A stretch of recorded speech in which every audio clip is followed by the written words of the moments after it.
Hello and welcome to New Jersey Politics with Laura Jones. I am Laura Jones and we are so happy to have you here. Well, the leaves are starting to turn and the days are getting shorter. Soon people will be firing up their furnaces, if they haven't already, to keep warm. However, there are some in Trenton who are concerned about the state's environmental master plan that calls for the phase out of gas burning units into electric. We're going to be talking about that. First, though, it's a crisis in our courts. That is our first issue today. Let's get to it. The court system in New Jersey is facing a serious problem with judges. There aren't enough of them. It's most glaring at the New Jersey Supreme Court level, where there are 3 seats currently unfilled. Governor Murphy is looking to address the issue, nominating Superior Court Judge Douglas Fischelli to fill one of the open seats. Joining us now to give us an inside look at this issue is Geraldine Lawrence. She is president of the New Jersey State Bar Association. Geraldine, it's so good to see you. We thank you for taking the time to talk to us. Thank you so much for having me on again. I appreciate it. Yeah. Well, we talked over the summer and you said that the courts are in a crisis. So let's first talk a little bit about the current state of the courts, not just the state Supreme Court, but our superior courts, our family courts. Talk a little bit about what we're talking about. Those circumstances still remain, I say, even worse than a crisis. We call them catastrophic, based on the level of vacancies. The Chief Justice has told us that the court, for it to function properly, the most it can have is 25 to 30 vacancies. Right now, we are significantly above that. We are right now at about 64 Superior Court vacancies with 9 retirements looming. So we're solidly in the 60s, even now creeping up to 70s, which is just a horrific place to be. So we're not in a good place. Justice is being delayed and being denied. Families continue to suffer, children suffer, parents are suffering, and they're just not having access to the court. Yeah, well, we see a lot of headlines grabbed for the state Supreme Court, but can you talk about the reality of how it affects people's lives day to day? We're talking about family courts where you can't settle child custody, you can't finalize divorces. Can you talk a little bit about the people who are affected right now as we speak? So on top of those important things that you just mentioned, every day what's also being neglected, our parents are trying to relocate out of the state. Perhaps they were remarried or they have a job change and they cannot have a trial. So they are not allowed to relocate with their children out of the state. We are seeing a lot of delay with regard to school districts. Children stuck in limbo because mom lives in one school district, dad lives in another, and they can't agree as to where to send their children. And there's not enough judges there helping the families decide that dispute.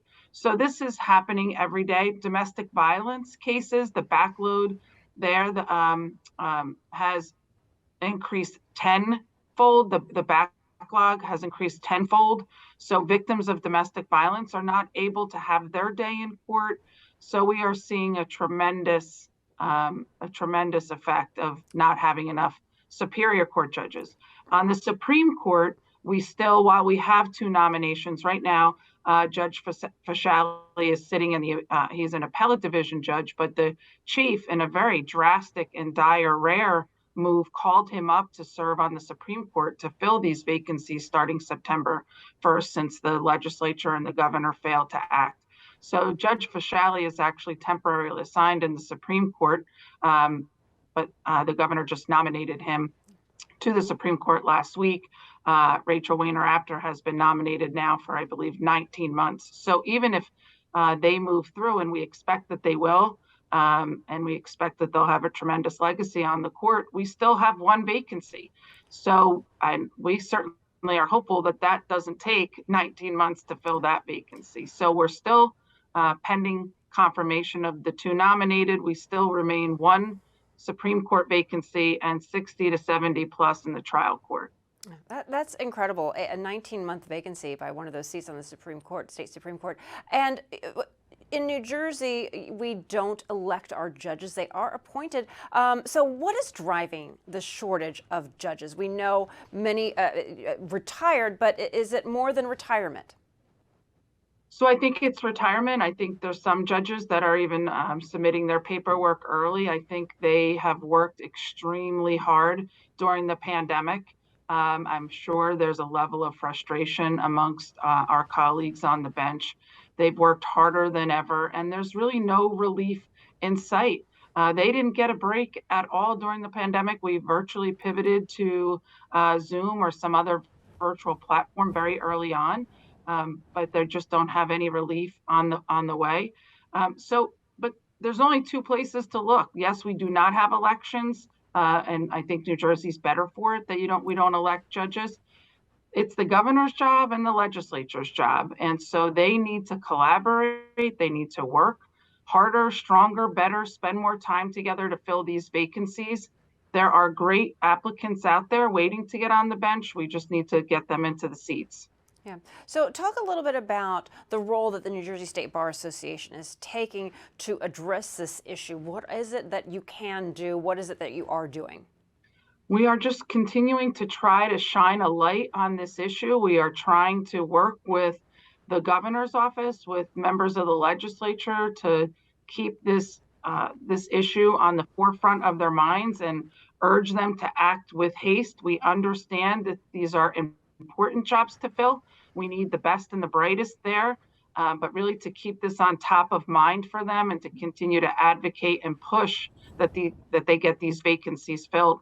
So that's really our job, is to shine a light. We're available to broker any deal, to mediate any deal, or help any which way that we can. But importantly, it's working with those members to keep this on their minds so that they fill these issues. And we are also very appreciative of the press and people like yourself that continue to shine that light. Yeah. Well, in New Jersey's state Supreme Court, it's not written into the Constitution, but it is a courtesy that you have it's 7 members, you have a 4-3, and the majority goes to that of the elected governor's office, which is a Democrat. All right. So is that impacting, are there politics getting into the way? Because, the governor has nominated a Republican and a Democrat, so you don't have a court full of all Democrats or all Republicans. Try and keep that balance. Is that getting in the way of trying to get that balance? Well, we stand by that balance. That's an important balance. So a lot of people have talked about senatorial courtesy, and that's what's been the cause of the delay for Rachel Wehner Apter. But that's a tough issue. A lot of people feel strongly about senatorial courtesy, just so there are some checks and balances. Right. And senatorial courtesy, not to interrupt, so viewers understand, it's when a person is nominated, that senator who their hometown that they're from, they represent, they can say, time out, I want to take a look at this, or I don't like this, or I do like this. There is that senatorial courtesy. I didn't mean to interrupt, but go ahead. That's right. Sorry about that. Oh, no. And so that senator can hold off on approving that nomination, and that's what happened here. That's why Rachel Wehner Apter has been delayed for 19 months. But that, some argue that is a very important check and balance, and particularly under this governor who's going to be able to appoint 5 Supreme Court justices. So you need that checks and balances, some would say. So we have not fought that fight, but even with that policy in place, it is a longstanding policy. It still needs to happen. It's still, for it to happen effectively, the governor and the legislature need to sit down and talk about this. These vacancies are not a surprise. We've all been talking about them for a long time. We know when people are going to turn a certain age and they need to retire. So they need to dig deeper. They need to communicate more, collaborate more to get these vacancies filled. Right. And New Jersey has a mandatory retirement at 70, correct? Correct. Right. Okay. All right. Well, are you just final thoughts here? The pathway of getting that Supreme Court back to its full slate of judges. Are you hopeful that that will not take another 18 months? What do you think the reality of what we're looking for of getting that back to its full slate? We are cautiously optimistic. I can't say hopeful at this point because there has not even been a nomination made for this 3rd vacancy. So while there's cause to celebrate for hopefully Judge Fasciali and Rachel Wehner Apter moving through the process, we can't lose sight of the fact that there still remains 1 vacancy. We shouldn't have any vacancies on the Supreme Court, and there are far too many on the Superior Court. Well, Geraldine Lawrence, we thank you so much for coming on to give us an update of where we stand, and we thank you so much for shedding a little bit of light onto this issue that is so important. Thank you so much for having me.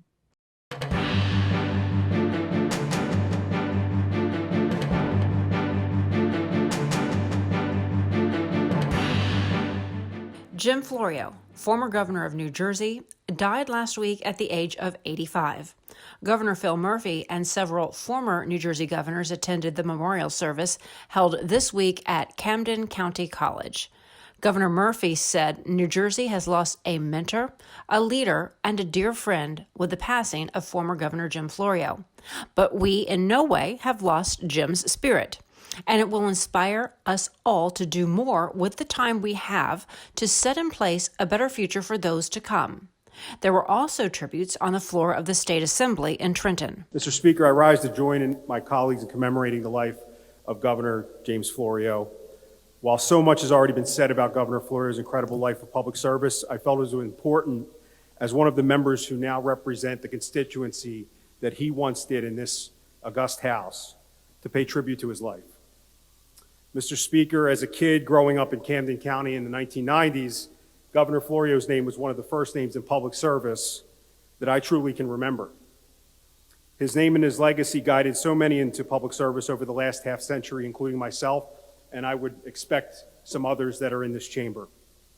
I had a unique opportunity as a county commissioner back in 2017 when Camden County dedicated a government building in his name, the Governor James J. Florio Center for Public Service.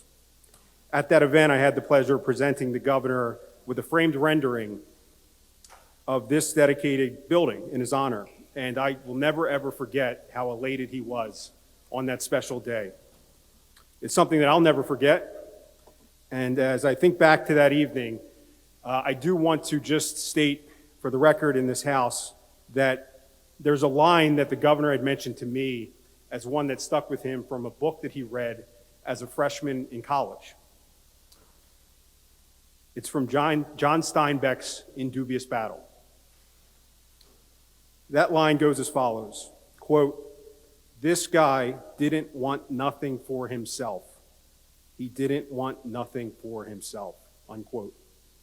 Rest in peace, Governor, and thank you. Thank you, Mr. Speaker. Thank you. In 1970, I happened to be here when Jim Florio first walked in this chamber.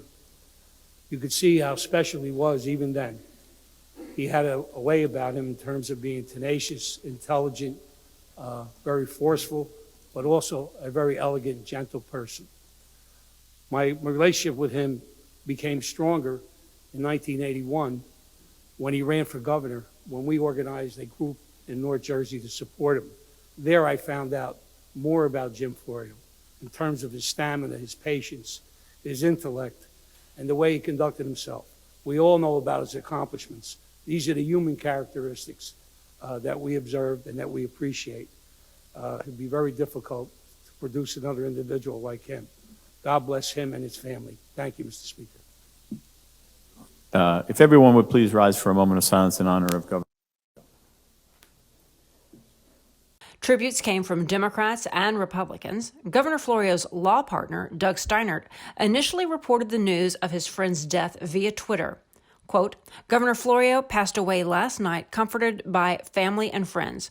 Our partnership was a constant reminder to me that people can disagree on the fundamental tenets of government and politics, but still be civil and still be friends. I will miss him." Florio was a lifelong public servant who also served as a congressman and state assemblyman. Governor Florio was also a veteran of the Navy and amateur boxer. He was first elected to state office in the late 60s in Camden County. Then in 1974, he was elected to Congress. He is the author of the Superfund legislation, which was aimed at cleaning up some of the most polluted sites in the country. Then in 1989, he was elected governor during extremely tough financial times and was forced to raise taxes. That decision cost him re-election. Next week on New Jersey Politics, we'll talk to John Schor, who served as Governor Florio's Director of Communications. Plus, we're looking ahead at the midterm elections with Patrick Murray, Director of the Monmouth University Polling Institute. Going into the summer, it looked like it was going to be a wipeout for for the Democrats, and that this is one of those seats where you almost certainly see a Democratic loss. That has shifted a little bit as we've been talking about over the summer, with particularly with the Supreme Court decisions around abortion and gun control, and as well as the economy, which is going up and down, but the prices have come down a little bit, particularly gas prices, which were the key indicator there.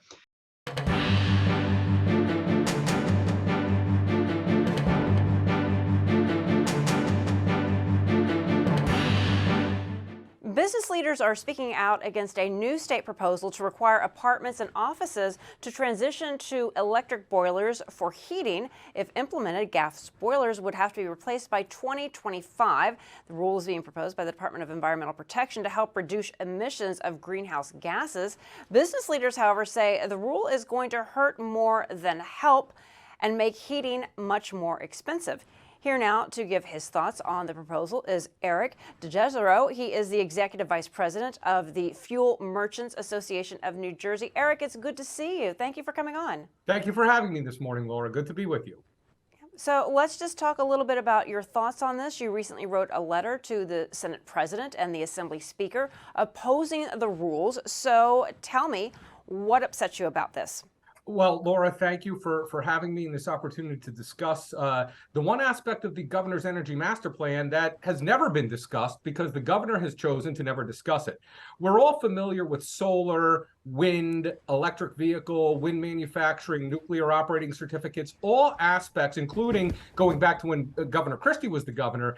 The legislative branch of government has, let's go back to our civics class. The legislative branch of government has given the authority to the executive to engage in all of those policies. And whether or not you think they're right or they're wrong, that's the legislature's determination, and we have elections to hold our elected officials accountable. The governor has also campaigned and spoken publicly about all of these other aspects of his energy master plan. But never once in over 6 years of running for governor, when he began in 2016, through 2 campaigns and up through today, he has never once spoken publicly about one of the cornerstones of his energy master plan, and that is to mandate buildings be electrified. The specific regulation that we're referring to now is a DEP regulation that was proposed last December and will likely be adopted by this December, that states that any building with 1 million to 5 million BTU boiler must, and when that boiler needs to be replaced after January 1st, 2025, it must be replaced with an electric boiler. Now, to put that in context, a 2,500 square foot house will have 100,000, 125,000 BTU boiler. So 1 million BTU boiler is a boiler at an apartment building, a commercial office building, schools, at manufacturing facilities. The DEP states that there's 8,241 boilers that will be impacted by this regulation. The DEP also stated, this is the DEP stating this, not business, not industry, not labor, that it will cost 4 to 5 times more to heat the building with electricity than natural gas. That is the DEP's own statement. What the DEP did not provide a statement for is the cost to upgrade the building to be able to pay 4 to 5 times more, as crazy as that sounds. We hear a lot about the grid and infrastructure, but for a building to take out a natural gas boiler and replace it with an electric boiler, that building needs about $2 million of upgrade to harden the facilities of the building so it can accept that much additional electricity to provide heat.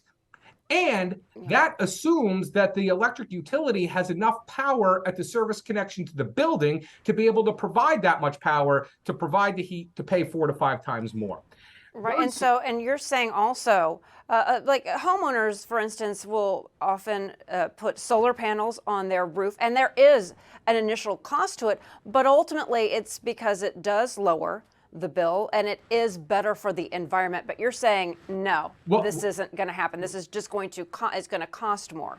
Right. Well, and there's a distinction to be made. First of all, the legislature has passed a law saying that we can set up programs for homeowners and businesses and warehouses and parking lots to put in solar. And there's a program and very, very detailed and extensive legislative debate went on into that. And the fact that providing electricity through solar panels is one thing, but providing heat through electricity is a completely different thing. It's a lot more complicated. And the governor is also, I mean, the BPU is already in the process of putting together regulations that are going to mandate that we have to do this in our detached single family homes and our two family homes. It's just that regulation isn't far enough along yet for it to have been proposed, whereas this regulation for the larger boilers has. And the problem with this, Laura, is it is going to sock tenants and landlords, so building owners and those that rent, whether it's a residential building or a commercial building, and property taxpayers. There are 1,500 K through 12 schools in the state of New Jersey that are going to be impacted by this regulation, and about 1,500 apartments as well. So those are millions and millions of taxpayers, tenants, landlords that are going to have to pay to implement a program that may or may not be the right thing to do. There are many of us that will disagree with that, and there's many that will agree with that. And the way that those conflicts get resolved is the legislature weighs both and makes a determination and passes a bill and sends it to the governor. And one thing that I want to amplify, when you had mentioned that we had sent a letter last week to the Senate President and the Assembly Speaker, we were merely a signatory to a letter that 31 organizations, including the state pipe trades, the operating engineers local 825, the Boilermakers local 28. I mean, this is a business and labor joint effort to simply ask the legislature, hey, this is your job, legislature. If you think this is a good idea, then pass a bill. You can pass it in a matter of 3 or 4 days and send it to the governor. It might not be a good idea, which is why there's public hearings and give and take, and something that the governor and the Murphy administration have never done as it relates to building electrification once. Okay, and so that's kind of getting back to that point. It's the procedure that you're upset about, and also, I mean, I think about as a homeowner, when something happens, or if you're a business owner, if your heater isn't working, then you call somebody out to look at it. And then it's frustrating because sometimes they can't fix it, or because the environmental rules have changed. And that's very difficult. Like I myself just had to get a new air conditioning unit. And they said, all right, well, if you put this particular one in, we may not be able to fix it in 5 years because we won't be able to have, the R22 or what have you. So are there concerns about not just the policy and procedure of how this is moving through, but also about, the sustainability and being able to maintain this? Because putting a heating unit in, that is not something that is inexpensive. That is massive for any business owner, landlord, any homeowner. Right. And Laura, that our concerns with this are grave, and they are equal in twofold. Number one, the process.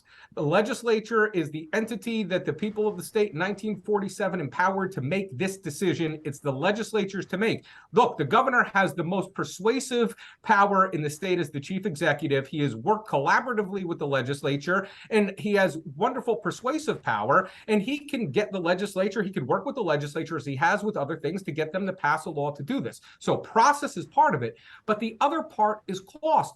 An apartment building needing to, and keep in mind, Laura, when I'm using the example of $2 million, that's for a building with 1.5 million BTU boiler. So to put this, there is a list, and if you go to our website of the Fuel Merchants Association, smartheatnj.com, you can get a list of every boiler in the state that is impacted by this regulation, the incredible cost. Again, the DEP said it would cost 4 to 5 times more to heat, and they didn't provide the cost estimate for the building to upgrade the infrastructure of the building. And to put this in a little bit of context, New Jersey Transit spent $3.25 million to upgrade a bus garage in Camden to electric heat and also to electrify buses. So the money to upgrade the boilers is in there along with the buses.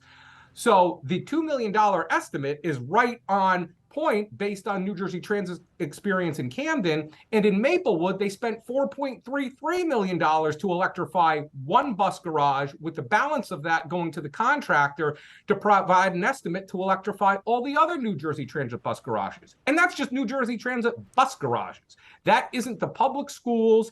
That isn't the county buildings. It's not the Union County Courthouse. It's not the Florio building in Camden. It's not all of the county buildings or municipal buildings, or look, grocery warehouses. If you're a grocery shopper, there are certainly some grocery stores that are impacted by this, but that's a small number relative to the overall number of grocery stores.